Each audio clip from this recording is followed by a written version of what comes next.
नमस्कार दोस्तों, स्वागत है आपका अपने YouTube channel triple S Hindi world में। दोस्तों, ये टीजीटी पीजीटी का हमारा और नेट का हमारा ये प्रैक्टिस सेट चल रहा है और इसमें आज हम प्रैक्टिस सेट 3 यानी 125 क्वेश्चनों पर हम चर्चा करने वाले हैं।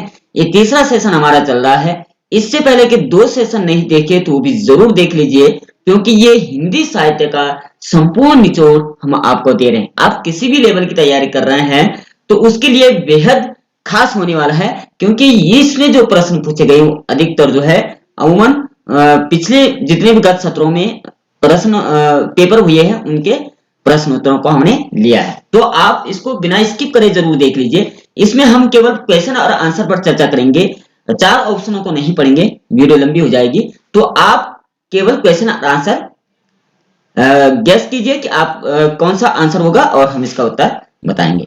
चले, वीडियो पर नए हैं, चैनल पर नए हैं, प्लीज चैनल सब्सक्राइब जरूर करें और प्यारा कमेंट करना ना भूले। लाइक करते हुए आगे बढ़ते हैं, क्योंकि इसमें हमारी जो सीरीज चल रही है उसमें हमें लक्ष्य रखा है 100 ऐसे से प्रैक्टिस सेट हम आपको देने वाले हैं जो टीजीटी पीजीटी नेट और अन्य सभी परीक्षाओं के लिए लाभदायक होने वाला है। तो चले, बिना देर करें वीडियो में आगे बढ़ते हैं। इससे पहले अगर नए हैं तो चैनल सब्सक्राइब जरूर करें, प्यारा सा कमेंट करते हुए आगे बढ़ेंगे। पहला क्वेश्चन आज का होगा, निम्नलिखित में से लिपि के संबंध में कौन सा कथन असत्य है? तो लिपि के संबंध में सीधे हम क्वेश्चन और आंसर पर चर्चा करेंगे। लिपि के संबंध में जो असत्य है यानी गलत क्वेश्चन है वो ये बताया गया है, सन 1904 ईस्वी में देवनागरी लिपि में प्रथम सुधार काका कालेलकर ने आरंभ किया था। ठीक है, बल्कि ये 3 सही है। लिपि का सर्वप्रथम उल्लेख पाणिनिकृत अष्टाध्यायी में हुआ है। रुद्राष्टाध्यायी जो चलता है पाणिनि मुनि का। विश्व की प्राचीनतम लिपि चित्रलिपि है, जबकि भारत की प्राचीनतम लिपि सिंधु घाटी, ठीक है, सिंधु घाटी सभ्यता से जो प्रचलित हुई है। देवनागरी लिपि का सर्वप्रथम उल्लेख गुजरात के राजा जयभट्ट के एक शिलालेख में हुआ था। तो ये इसका राइट आंसर हो जाएगा डी ऑप्शन, क्योंकि ये नहीं है। ठीक है, क्वेश्चन नंबर 2 की बात करते हैं। निम्नलिखित में से असुमेलित है, इसमें असुमेलित कौन सा है? रिपोर्टाज और लेखक। ठीक है, ये रिपोर्टाज है, ये उसके लेखक है। ये दे रखा है, प्लॉट का मोर्चा, शमशेर बहादुर सिंह, पेरिस के नोटिस, राजकुमार वर्मा, एकलव्य नोट्स, फणीश्वरनाथ रेणु, युद्ध यात्रा, प्रकाश चंद्र गुप्त। तो 2 का जो राइट आंसर हो जाएगा आपका डी ऑप्शन हो जाएगा, ये असुमेलित है। ठीक है, प्लॉट का मोर्चा ये शमशेर बहादुर सिंह का, पेरिस के नोट्स से रामकुमार वर्मा, एकलव्य नोट्स फणीश्वरनाथ रेणु, लेकिन ये नहीं है। ठीक है, क्वेश्चन नंबर 3 की बात करते हैं। निम्नलिखित में से असुमेलित, फिर से दिया है असुमेलित यानी इसमें जो सुमेल नहीं मेल नहीं खा रहा वो कौन सा है? डायरी और डायरी के लेखक। तो 3 का जो राइट आंसर हो जाएगा वो है ए ऑप्शन, यानी दैनिकी मैथिली शरण गुप्त। ये मैथिली शरण गुप्त की नहीं है। ठीक है, क्वेश्चन नंबर 4 की बात करते हैं। सुमेलित पहचाने, अब हमने सुमेलित पहचाना है। आत्मकथा तथा आत्मकथाकार, आत्मकथा को लिखने वाले कौन थे? क्वेश्चन 4 का जो राइट आंसर हो जाएगा वो हो जाएगा आपका बी ऑप्शन, मेरी जीवन यात्रा मन्नू भंडारी की है। ठीक है ना, याद रहेगा, मेरी जीवन यात्रा जो है वो मन्नू भंडारी की हो जाएगी। प्रश्न नंबर 5 की बात करते हैं। नागार्जुन की कविताओं के आधार पर 1940 ईस्वी के बाद भारतीय समाज की राजनीतिक चेतना का इतिहास लिखा जा सकता है। यह प्रसिद्ध कथन किस विचारक का है? तो 5 को जो राइट आंसर आ जाएगा D option, manager Pandey ji की ये उक्त कथन है। ठीक है ना, प्रश्न नंबर 6 की बात करते हैं। वे अपने काल में समस्त उत्तरी भारत के सर्वश्रेष्ठ साहित्यकार थे। हजारी प्रसाद द्विवेदी का यह कथन किसके लिए था?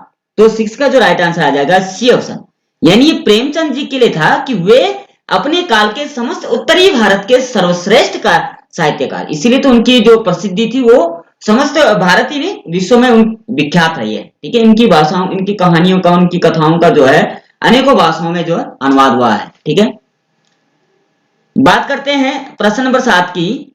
सानी का पूरा नाम क्या है? सानी का जो पूरा नाम हो जाएगा वो हो जाएगा गुलशेर खां सानी। ठीक है ना, गुलशेखर नहीं। ठीक है, कई बार हम असमंजस में रह जाते। गुलशेर खां सानी। प्रश्न नंबर 8 का बात करते हैं। महाबोध शीर्षक के से कौन सी विधा में रचना नहीं है?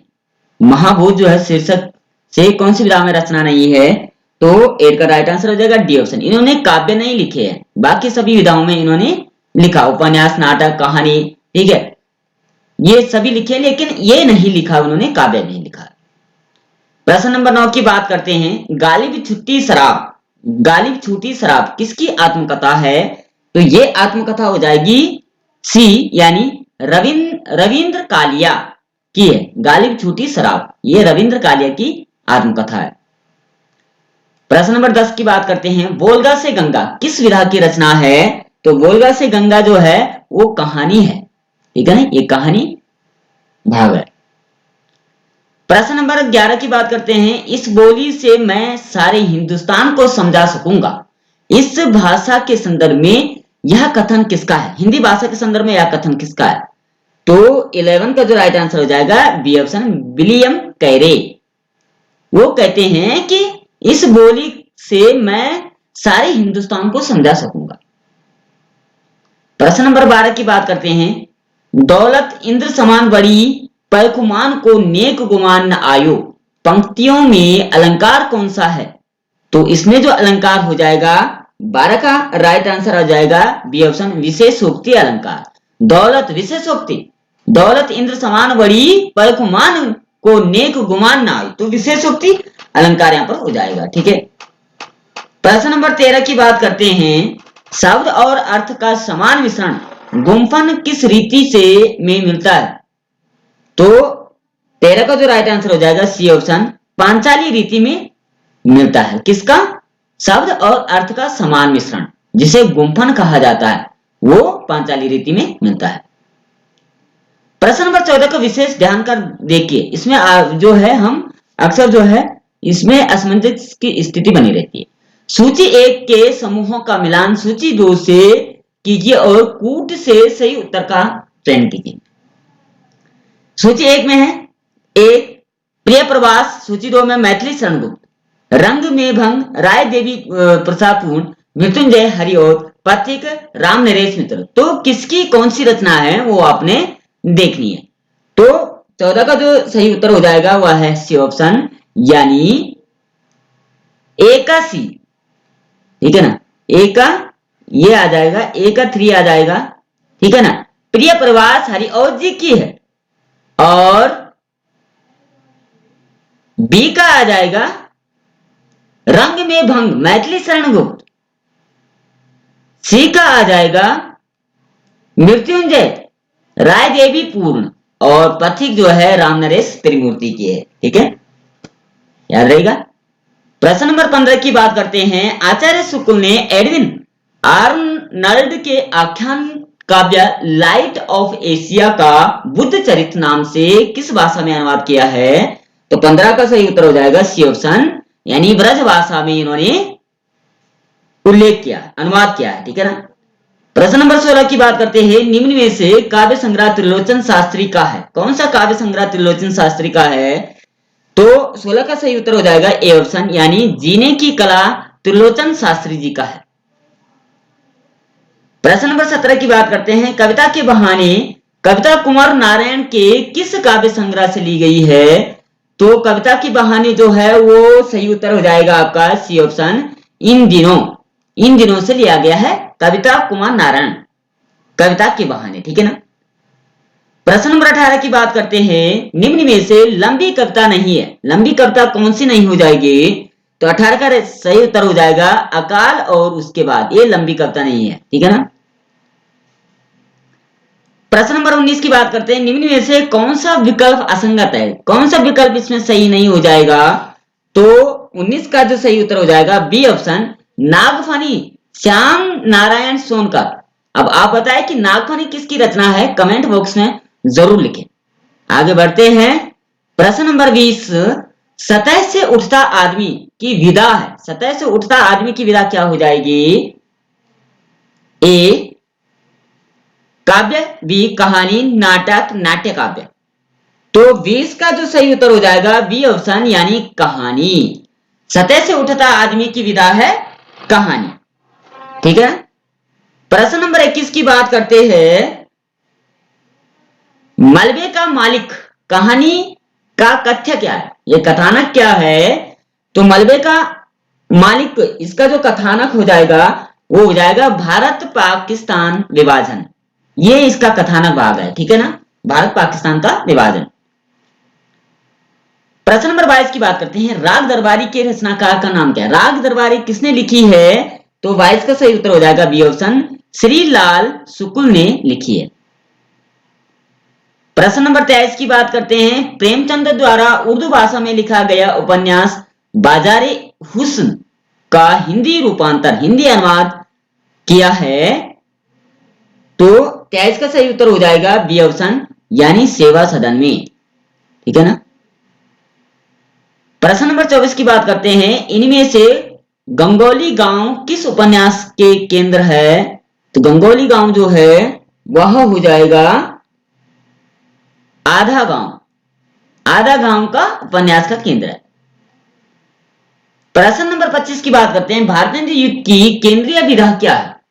भारतेंद्र युग की केंद्रीय विधा हो जाएगी सी ऑप्शन, नाटक।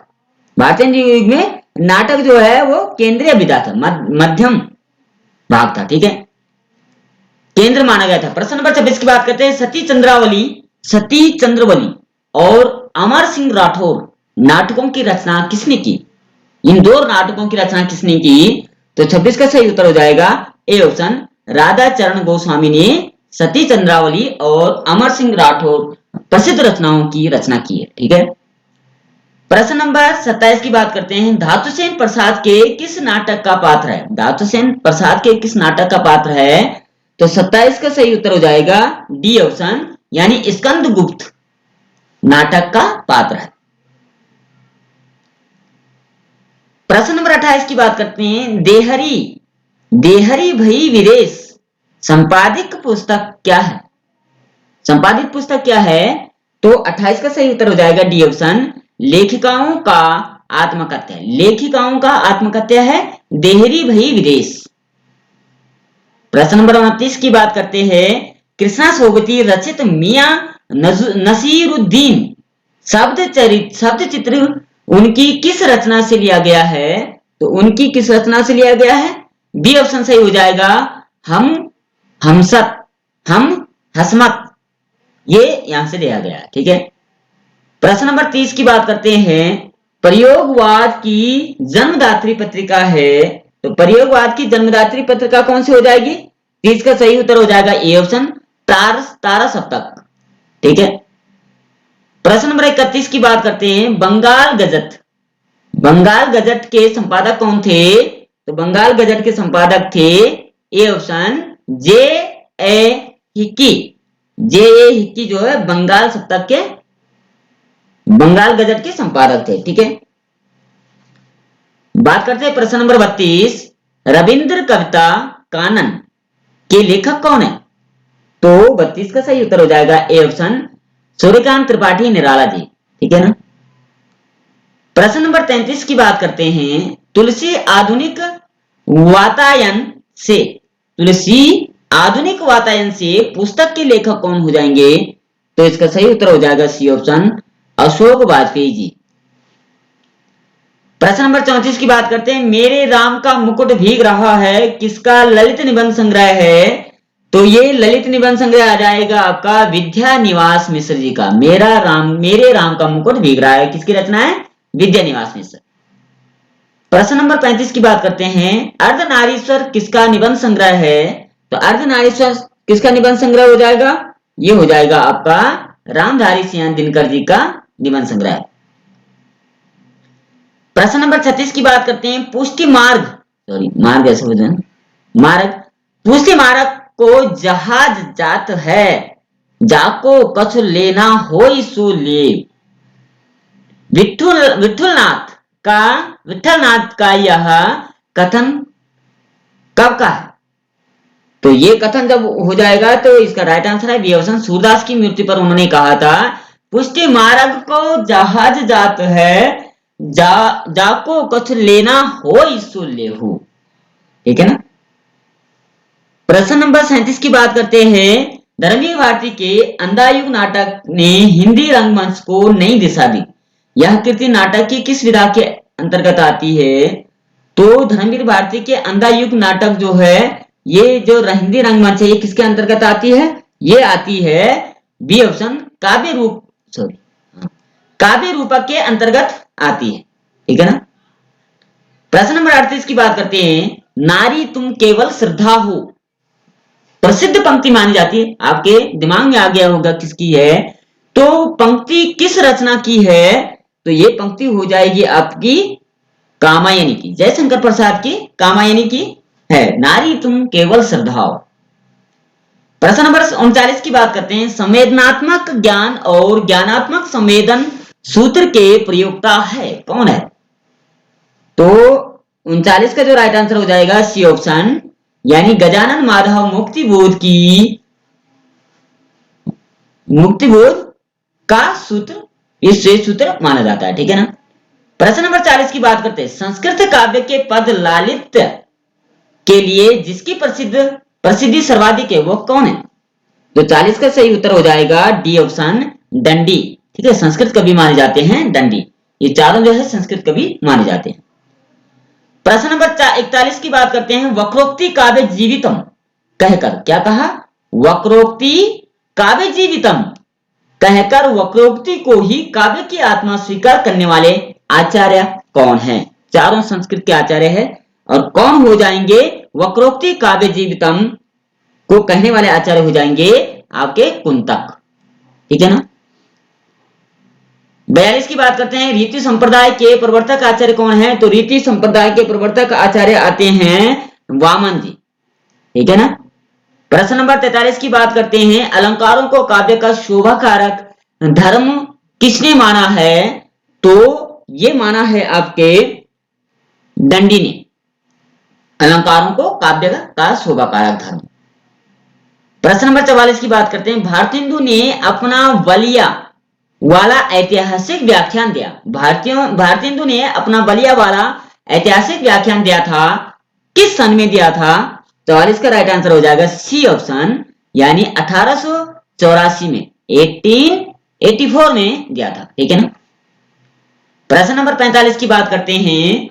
आधुनिक भाषा विज्ञान के जनक माने जाते हैं, तो कौन माने जाते हैं? सी ऑप्शन आ जाएगा सस्यूर, सत्यूर नहीं सस्यूर माना जाता है। ठीक है ना।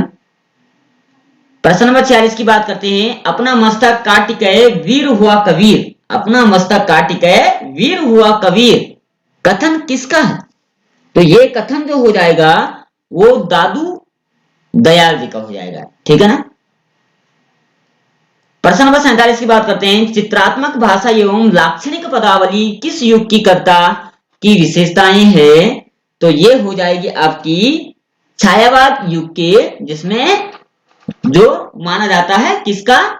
जयशंकर प्रसाद जी का युग। ठीक है, विशेष युग माना जाता है। प्रश्न नंबर 48 की बात करते हैं। आर्य समाज के संस्थापक कौन है? तो आर्य समाज के संस्थापक हो जाएंगे आपके दयानंद सरस्वती जी, आर्य समाज के संस्थापक माने जाते हैं। प्रश्न नंबर 50 की बात करते हैं। हिंदी में अधिकांश शब्द किस भाषा से आए हैं? तो हिंदी में अधिकांश शब्द जो आए हैं आपकी संस्कृत भाषा से आए हैं, तत्सम तद्भव का प्रयोग जैसे होता है। ठीक है ना।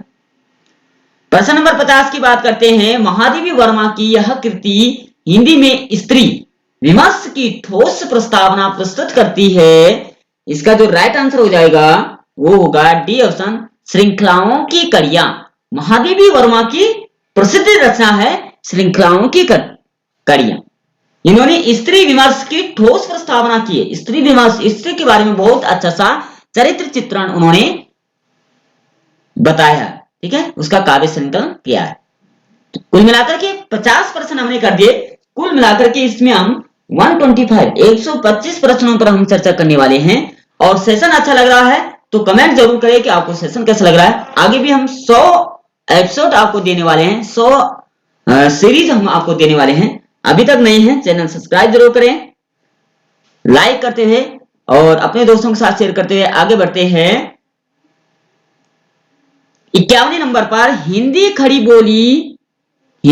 बोली गद्य के प्रारंभिक विकास में योगदान देने वाले कौन से लेखक ने फोर्ट विलियम कॉलेज में के आश्रम में रहकर कार्य किया। तो खड़ी बोली गद्य की प्रारंभिक विकास को योगदान देने के लिए किसने फोर्ट विलियम कॉलेज के आश्रम में रहकर कार्य किया था?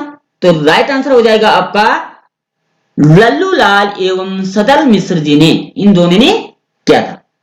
प्रश्न नंबर 52 की बात करते हैं। निरालाकृत प्रसिद्ध शोक गीत सरोज स्मृति का प्रकाशन वर्ष कब हुआ था? तो ये हुआ था आपका बी ऑप्शन 1935 में, 1935 में हुआ था। प्रश्न नंबर 53 की बात करते हैं। निम्नलिखित में से त्रिलोचन शास्त्री का काव्य संग्रह कौन सा नहीं है? तो 53 का राइट आंसर आ जाएगा आपका डी ऑप्शन गुल मेहंदी। ये त्रिलोचन जी की रचना नहीं है। किसकी रचना है? कमेंट में अवश्य बताइए। प्रश्न नंबर 54 की बात करते हैं। शमशेर बहादुर सिंह का मूल नाम क्या है? तो शमशेर बहादुर सिंह का मूल नाम आ जाएगा बी ऑप्शन कुलदीप सिंह। ठीक है ना। प्रश्न नंबर 55 की बात करते हैं। निम्नलिखित में से राम कुमार वर्मा कृत एकांकी कौन सी नहीं है? राम कुमार वर्मा की एकांकी कौन सी नहीं है? तो 55 का सही उत्तर हो जाएगा आपका डी ऑप्शन प्रतिभा का विवाह। ये राम कुमार वर्मा की कृति नहीं है। तो ये प्रतिभा का विवाह ये किसकी रचना है? ये भी कमेंट में अवश्य आप बताइए। प्रश्न नंबर 56 की बात करते हैं। अवधि किस उपभाषा वर्ग से की बोली है? अवधि किस भाषा की बोली है? उपभाषा की बोली है। तो 56 का राइट आंसर आ जाएगा आपका बी ऑप्शन यानी पूर्वी हिंदी की उपभाषा वर्ग की बोली है अवधि। 57 की बात करते हैं। हिंदी भाषा के उद्भव और विकास का सही क्रम। हिंदी का विकास और उद्भव दोनों अलग अलग चीज है। इनका सही क्रम कौन सा हो जाएगा? तो राइट आंसर आ जाएगा 57 का ए ऑप्शन। सबसे पहले संस्कृत आई, फिर संस्कृत से पाली, पाली से प्राकृत, प्राकृत से अपभ्रंश, अपभ्रंश से सौरसेनी, सौरसेनी से पश्चिमी हिंदी, पश्चिमी हिंदी से खड़ी बोली। ठीक है ना। तो इतना क्रम आपको याद रखना है, याद रह जाएगा। आगे बढ़ते हैं प्रश्न नंबर 58 की ओर। हिंदी भाषा की वह कौन सी बोली है जो हिंदी भाषियों द्वारा सर्वाधिक बोली जाती है? तो वो सर्वाधिक बोली जाने वाली बोली कौन सी हो जाएगी? 58 का राइट आंसर आ जाएगा डी ऑप्शन भोजपुरी बोली है और ये सर्वाधिक बोली जाती है भारत में। ठीक है ना। प्रश्न नंबर 59 की बात करते हैं। रस सामग्री किस विकल्प में दी गई है? तो राइट आंसर आ जाएगा आपका बी ऑप्शन यानी विभाव, अनुभाव, विभाव, अनुभव, संचारी भाव, स्थायी भाव। ठीक है, 4 प्रकार के होते हैं ना। तो ये विभाव, अनुभव, संचारी भाव और स्थायी भाव रसों के जो माने जाते हैं। तो ये कुल मिलाकर के रस सामग्री में अंतर्गत ये आती है। प्रश्न नंबर 60 की बात करते हैं। विशेष ध्यान देने योग्य बात है कि सूची 1 के समूहों का मिलान सूची 2 से कीजिए। सही चुनिए। ठीक है, ये थोड़ा यहाँ पर गलत हो गया, इसलिए यहाँ पर आना था, मिसप्रिंट हो गया। तो 60 का जो 60 पे दे रखा है ए अलमा कबूतरी, जयप्रकाश करदम, बी छप्पर त्रिपुरा चित्रा मुदगल, मुक्ति पर मैत्री पुष्परा, आवा मोहनदास, नैमिषारण्य। तो राइट आंसर कौन सा हो जाएगा? 60 का राइट आंसर आ जाएगा आपका डी ऑप्शन यानी ए का आ जाएगा तीसरा। ये आलमा कबूतरी जो है ये मैत्री की है और छप्पर जो है, छप्पर जो हो जाएगा ये जयप्रकाश की है। ठीक है ना। ये आ जाएगी आपका, इसका बी हो जाएगा। ठीक है ना। और इसका ए हो जाएगा। ठीक है। और इसका हो जाएगा आपका सी का, सॉरी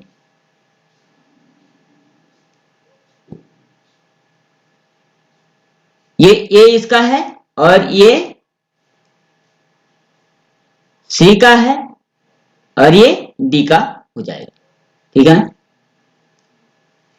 यानी आवा जो है मोहनदास जे का हो जाएगा। ठीक है, आगे बढ़ते हैं प्रश्न नंबर 61 की ओर। नेताजी कहिन के रचनाकार कौन हो जाएंगे? तो नेताजी कहिन के जो रचनाकार हो जाएंगे 61 का आ जाएगा राइट आंसर सी ऑप्शन मनोहर श्याम जोशी। प्रश्न नंबर 62 की बात करते हैं। हिंदी की पहली कहानी लेखिका, हिंदी की पहली कहानी के लेखिका कौन हो जाएगी?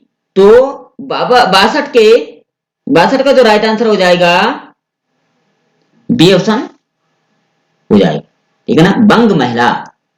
और हिंदी के पहले कहानी का लेखक कौन सा है वो कमेंट में अवश्य दीजिए, क्योंकि अगर हम आपस में ही वार्तालाप करेंगे तो ज्ञान और अधिक बढ़ेगा, ठीक है ना। तो लेखक, प्रथम लेखिका तो ये है, हिंदी की पहली कहानी की लेखिका तो ये है बंग महिला। लेखक कौन से है वो भी आप बताइए।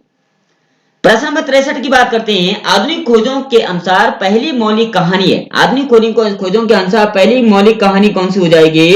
राइट आंसर आ जाएगा डी ऑप्शन, एक टोकरी भर मिट्टी मौलिक कहानी मानी जाती है।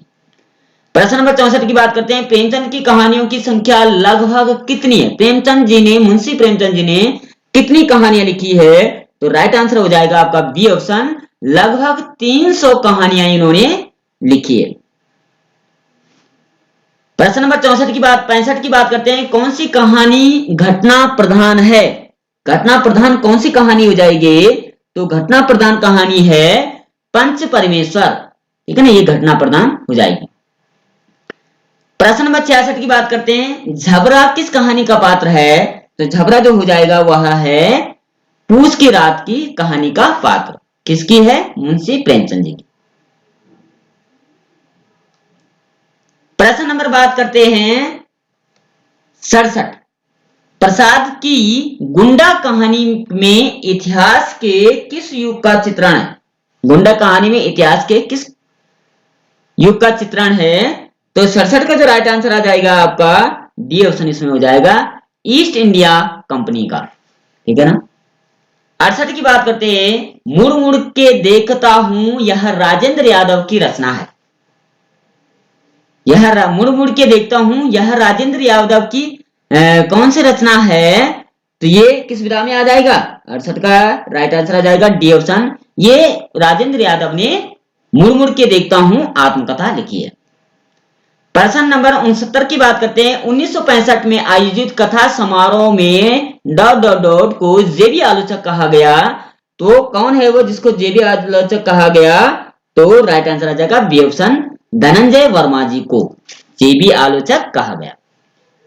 प्रश्न नंबर 70 की बात करते हैं। समांतर कहानी आंदोलन डॉट ने चलाया, तो समांतर कहानी आंदोलन किसने चलाया था? तो ये चलाया था आपका कमलेश्वर जी ने। प्रश्न नंबर 71 की बात करते हैं। राजस्थानी परिवेश में प्रेम की निगूढ़ अभिव्यक्ति डॉट कहानी में हुई है, किस कहानी में हुई है? तो 71 का राइट आंसर आ जाएगा ए ऑप्शन, यानी मृग तृष्णा में, सॉरी गदर में हुई है। प्रश्न नंबर 72 की बात करते हैं। नई कहानी की विशेष उपलब्धि किस क्षेत्र में रही है? तो 72 का राइट आंसर आ जाएगा ए ऑप्शन, बदलते सामाजिक पारिवारिक रिश्तों के चित्रण में। प्रश्न नंबर 73 की बात करते हैं। हिंदी का प्रथम मौलिक नाटक कौन सा है? बार बार पूछा जाता है। तो हिंदी का प्रथम मौलिक नाटक हो जाएगा आनंद रघुनंदन। प्रश्न नंबर 74 की बात करते हैं। नाट्य शास्त्र की दृष्टि से नाटक का तत्व है, तो नाटक का तत्व कौन सा हो जाएगा इनमें? तो राइट आंसर आ जाएगा उपरोक्त सभी, यानी अभिनेता, कथावस्तु, रस, ये नाटक के तत्व माने जाते हैं। प्रश्न नंबर 75 की बात करते हैं। भारत में सबसे पहले पश्चिमी रंगमंच की स्थापना में हुई सॉरी में हुई, तो कहां हुई थी? डॉट होना था इसमें, कहां हुई थी? तो 75 का राइट आंसर आ जाएगा आपका सी ऑप्शन, यानी बंगाल में हुई थी। भारत में सबसे पहले पश्चिमी रंगमंच की स्थापना बंगाल में हुई थी। प्रश्न नंबर 76 की बात करते हैं। काशी में नेशनल थिएटर की स्थापना के प्रेरक रहे हैं, तो ये नेशनल थिएटर की स्थापना के प्रेरक कौन रहे हैं? तो राइट आंसर आ जाएगा आपका डी ऑप्शन, यानी भारतेंदु हरिश्चंद्र जी रहे। 77 की बात करते हैं। शेक्सपियर के सभी नाटकों का हिंदी अनुवाद किसने किया? तो शेक्सपियर के सभी हिंदी नाटकों का अनुवाद जो किया है वो किया है आपके लाला सीताराम ने। 78 की बात करते हैं, डॉट डॉट डॉट चंद्रगुप्त नाटक की नायिका कौन है? तो चंद्रगुप्त नाटक की नायिका हो जाएगी कार्नेलिया। डी ऑप्शन सही आंसर। 79 की बात करते हैं, जन नाट्य मंच IPTA की स्थापना डॉट डॉट में हुई, किस सन में हुई थी? तो राइट आंसर आ जाएगा आपका ए ऑप्शन 1939 1939 में। 80 की बात करते हैं, डॉट डॉट डॉट को नुक्कड़ नाटक के जनक कहते हैं। तो किसको नुक्कड़ नाटक के जनक कहते हैं? तो वो कहते हैं सफदर हाशमी जी को। सफदर हाशमी जी को नुक्कड़ नाटक के जनक कहते हैं। 81 की बात करते हैं, पंडित जवाहरलाल नेहरू और ब्रह्मावर्त के पृथु के बीच विलक्षण साम्य किस नाटक में मिलता है? तो ये मिलता है आपका डी ऑप्शन, यानी पहला राजा, इसमें मिलता है। प्रश्न नंबर 82 की बात करते हैं, बकरी किसकी रचना है? तो बकरी हो जाएगी बी ऑप्शन, सर्वेश्वर दयाल सक्सेना जी की रचना है बकरी। 83 की बात करते हैं, किस कृति को संगीत नाटक अकादमी का प्रथम पुरस्कार 1959 प्राप्त हुआ? तो ये हुआ था 83 का सही आंसर हो जाएगा ए ऑप्शन, आषाढ़ का एक दिन। प्रश्न नंबर 84 की बात करते हैं, यदि गद्य कवियों की कसौटी है तो निबंध गद्य की कसौटी है, यह कथन किसका है? बार बार पूछा जाता है। तो 84 का right answer A option, Ramchandra Shukla, Acharya Ramchandra Shukla ji का था। ए ऑप्शन सही हो जाएगा।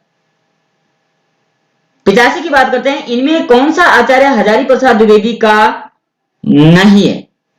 इनमें से कौन सा आचार्य हजारी प्रसाद द्विवेदी जी की रचना नहीं है? तो वो हो जाएगी 85 का डी ऑप्शन, कल्प वृक्ष। कमेंट में जरूर बताएं कि कल्प वृक्ष किसकी रचना है। प्रश्न नंबर 86 की बात करते हैं, इनमें से कौन सा भ्रमरानंद उपनाम लिखा है? भ्रमरानंद उपनाम किसका हो जाएगा? 86 का सही उत्तर हो जाएगा ए ऑप्शन, विद्यानिवास मिश्र जी का उपनाम है भ्रमरानंद। 87 की बात करते हैं, हरिशंकर परसाई के व्यंग्यात्मक निबंधों का लक्ष्य क्या है? क्या लक्ष्य है इनका? 87 का राइट आंसर आ जाएगा आपका ए ऑप्शन, पाठकों की वास्तविकता के प्रति आंखें खोलना, यानी जो पढ़ रहा है उनकी आंखें खोलना। ठीक है। प्रश्न नंबर 88 की बात करते हैं, आलोचना को कला ही सजगता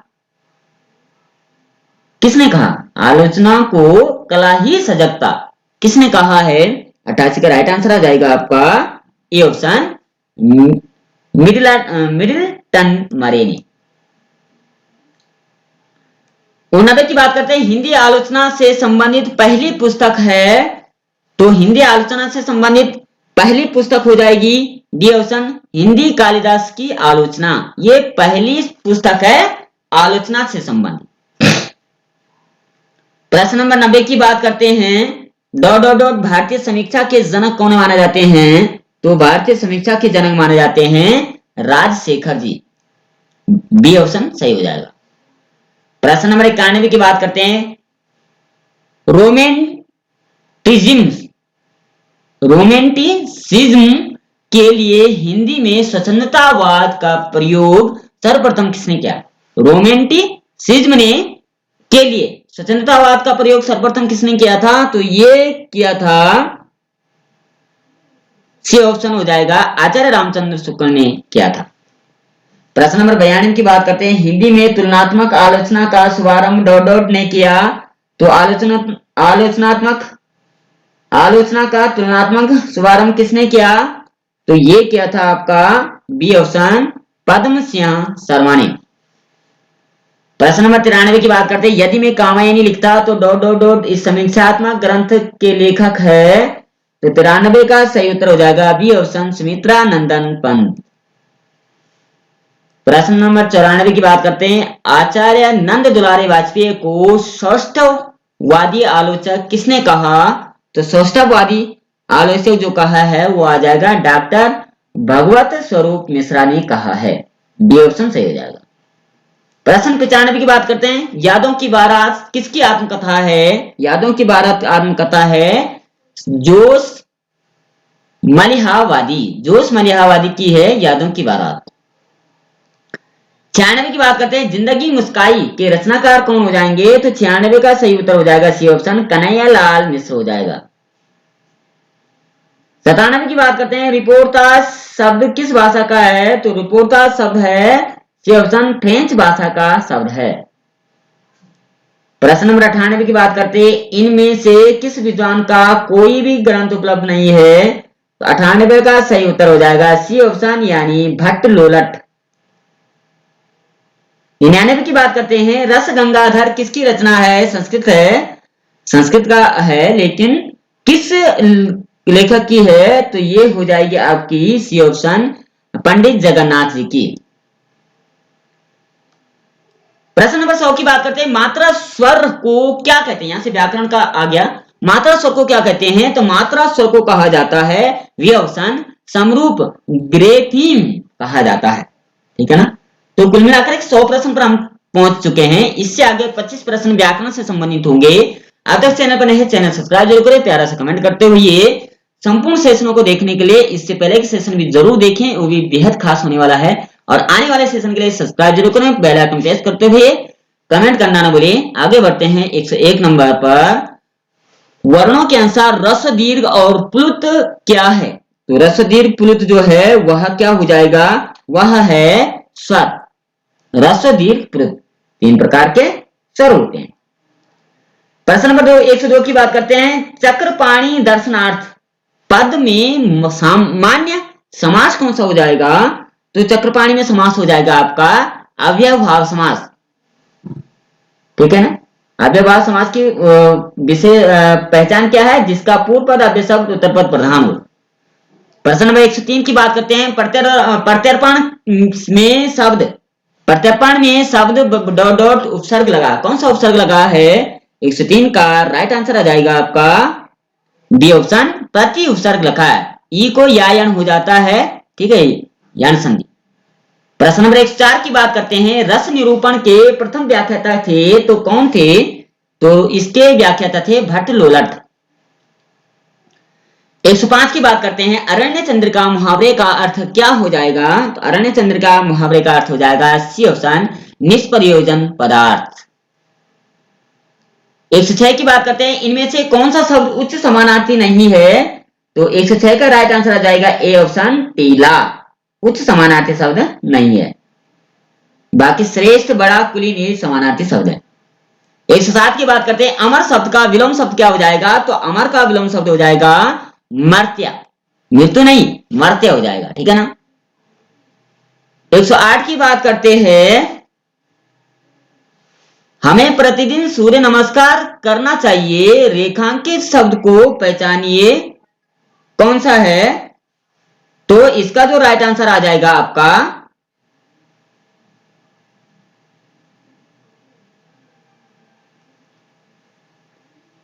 108 का राइट आंसर हो जाएगा बी ऑप्शन। ठीक है ना?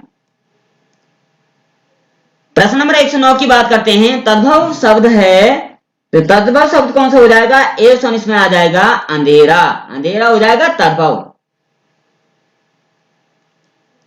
110 की बात करते हैं, लिखावट में कौन सा प्रत्यय है? तो लिखावट में हो जाएगा डी ऑप्शन, आवट प्रत्यय। लिख देना आवट प्रत्यय शब्द के बाद लगते हैं। 111 की बात करते हैं, निम्न में से भाववाचक वाक्य का चयन कीजिए, तो भाववाचक वाक्य कौन सा हो जाएगा? डी ऑप्शन आ जाएगा, उन लोगों से आज खेला नहीं, खेला नहीं जाएगा, तो ये भाववाचक हो गया। 112 की बात करते हैं, निम्न में से पुल्लिंग शब्द का कौन सा है? तो 112 का राइट आंसर आ जाएगा सी ऑप्शन, पत्र। 113 की बात करते हैं, इनमें से कौन सा शब्द विशेषण नहीं है? तो 113 का राइट आंसर डी ऑप्शन हो जाएगा, भाव, ये विशेषण नहीं है। भीरू, निर्भीक, भयभीत ये सब विशेषण है। 114 की बात करते हैं, बच्चा गया, इस वाक्य में प्रयुक्त कौन सा काल है? तो बच्चा गया में कौन सा काल हो जाएगा? ए ऑप्शन, सामान्य भूत हो जाएगा। 115 की बात करते हैं, अनेकार्थी शब्द नाग का निम्नलिखित में से एक अर्थ है, तो नाग का अर्थ क्या होता है? वह होता है सी ऑप्शन, हाथी। 116 की बात करते हैं, अंडे सेना मुहावरे का अर्थ क्या हो जाएगा? तो अंडे सेना मुहावरे का अर्थ हो जाएगा घर में बेकार बैठना। 117 की बात करते हैं, शुद्ध शब्द का चयन कीजिए। तो इन चारों ऑप्शनों में से शुद्ध शब्द कौन सा हो जाएगा? तो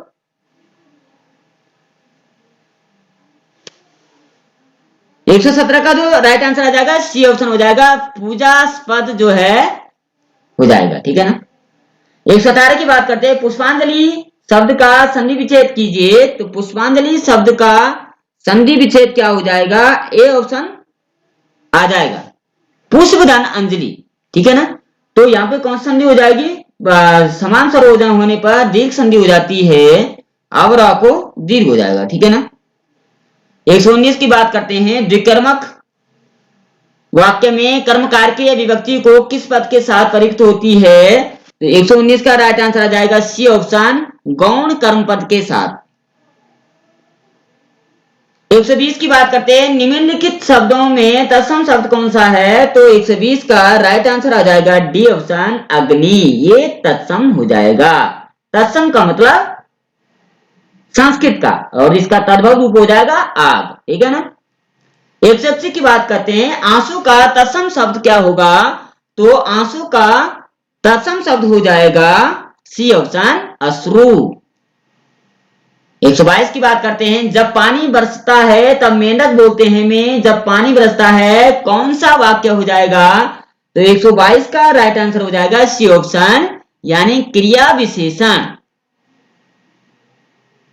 पानी बरसता क्या हो जाएगा?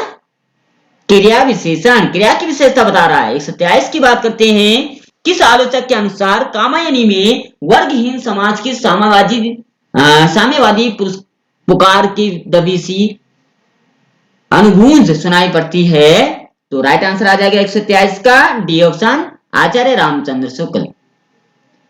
124 की बात करते हैं, रसिया बालम नामक कहानी के लेखक कौन है? तो 124 का राइट आंसर आ जाएगा ए ऑप्शन, जयशंकर प्रसाद। इस महासेशन का आखिरी क्वेश्चन होगा, मैथिली शरण गुप्त के संबंध में किसने कहा है? उनकी नारियों में उर्मिला का चरित्र चित्रण सबसे अधिक निष्प्रभा और ठंडा, रोने के अतिरिक्त उसे और कोई काम नहीं है, विरह वर्णन के लिए इतने अधिक पृष्ठ खपा देना औचित्यपूर्ण नहीं है। ये किसका हो जाएगा?